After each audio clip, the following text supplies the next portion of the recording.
আমার প্রিয় ছোট্ট বন্ধুরা, আজ আমি তোমাদের একটা সুন্দর গল্প শোনাবো।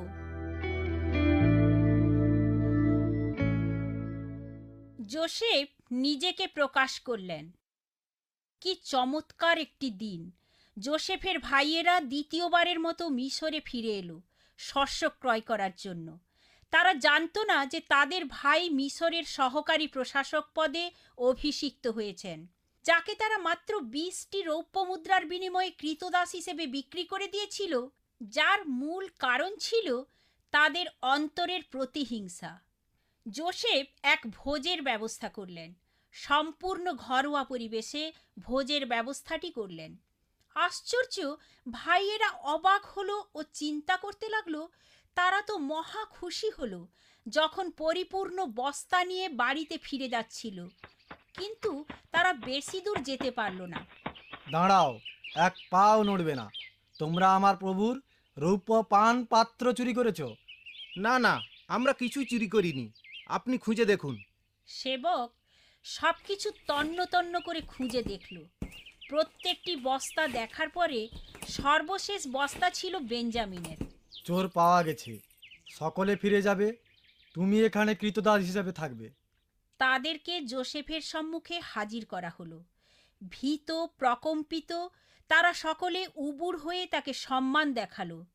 তিনি কাউকে হুকুম করেছিলেন রূপার পানপাত্র কোনো একটা বস্তার মধ্যে গুঁজে রাখার জন্য। উদ্দেশ্য ছিল ভাইদের পরীক্ষা করা, তারা কি এখনো পর্যন্ত খারাপ মনোভাবাপন্ন, না তাদের মধ্যে ঐক্য প্রতিষ্ঠিত হয়েছে তা দেখার জন্য। যোসেফ কঠোরভাবে তাদের শাসালেন। তোমরা এ কাজ করলে কেন? যে চুরি করেছে সে এখানে আমার কৃতদাস হিসাবে থাকবে। তারপর জিহুদা মুখ খুললেন। অনুগ্রহ করে বেঞ্জামিনকে মুক্তি দিন, আর তার পরিবর্তে আমাকে কৃতদাস হিসেবে রেখে দিন, নতুবা আমাদের পিতা শোকে মারা যাবেন।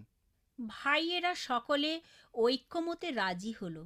তারপর যোসেফ নিজেকে তাদের কাছে প্রকাশ করলেন। তোমরা কি আমাকে চিনতে পারোনি?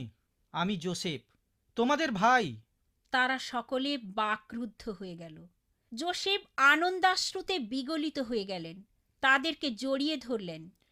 ঈশ্বর আমাকে মিশরে পাঠিয়েছেন যেন তোমরা বাঁচতে পারো। তোমরা বাড়িতে গিয়ে বাবাকে নিয়ে এসো এবং তোমাদের পরিবারের সকলকে এখানে নিয়ে আসো। আরও 5 বছর খরা থাকবে, আমি তোমাদের দেখভাল করব।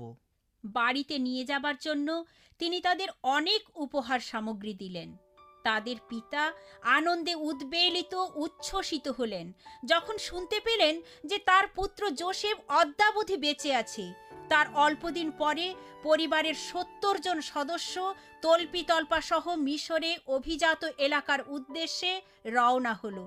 কি যে আনন্দের উৎসব! 20 বছর পরে যোসেফ তার পিতার সাথে দেখা করলেন। ঈশ্বর সবকিছু সুন্দর করে দিলেন। পরিশেষে ভাইয়েরা তাদের দুষ্টক্রিয়ার কথা স্বীকার করল। যোসেফ, দয়া করে আমাদের ক্ষমা করো, কেননা তোমার প্রতি আমরা জুলুম করেছি। আমরা বড়ই দুঃখিত ও লজ্জিত। আমি তোমাদের ক্ষমা করেছি। তোমরা আমার ক্ষতি করতে চেয়েছিলে, কিন্তু ঈশ্বর তা কল্যাণে পরিণত করে দিয়েছেন। ঈশ্বর সবকিছু পরিবর্তন করে মানুষের কল্যাণ বয়ে আনেন।